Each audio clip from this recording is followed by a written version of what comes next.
I have to catch you guys up on 2 weeks of kind of sporadic development since I did the mix and game jam in the middle of these last 2 weeks. Check that video out if you haven't already. I made a game in 48 hours. That's what it's called and what I did. Pretty neat. I'm gonna do this Bun Devlog original style and just record my gameplay and commentary all at once.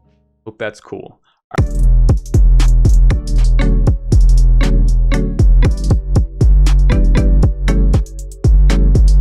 Over here, I started working on a new baby elephant shopkeeper inspired by a GIF that I saw on Reddit. As soon as I saw the GIF, I could tell right away that that baby elephant was peeking out of his shop to sell me something useful.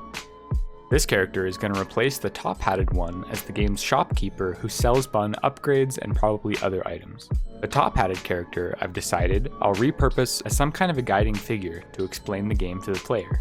I also, as you can tell by that little hovering icon on the screen, reworked the interaction system so that little prompt appears automatically when you get near an interactable, and I can customize the action text for every interactable. Speaking of interactables, by the way, I started working on a new dialogue cutscene system as an easy way for me to communicate the story and goals to the player.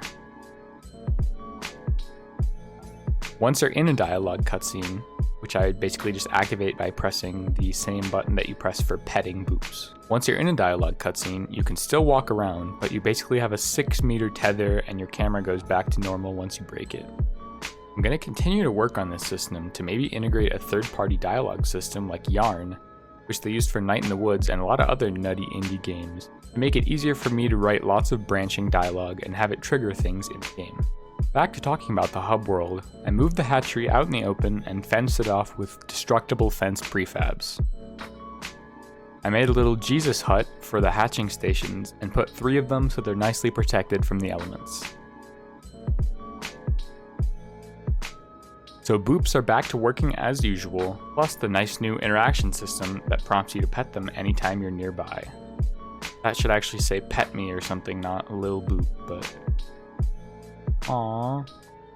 I also started building this big wall that'll act as a place the player can go to check their stats.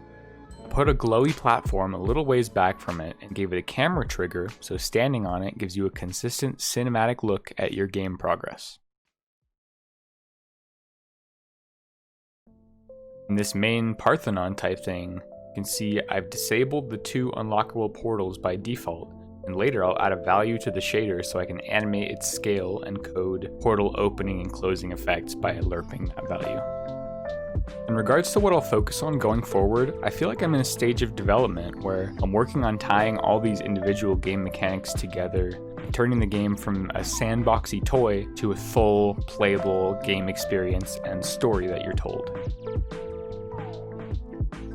That process is really exciting, but also daunting and kind of new to me, so bear with me while I struggle through that phase of development. To make sure you keep watching me struggle, please hit subscribe, be a bell boy if you want to, thumbs me up, you know the deal.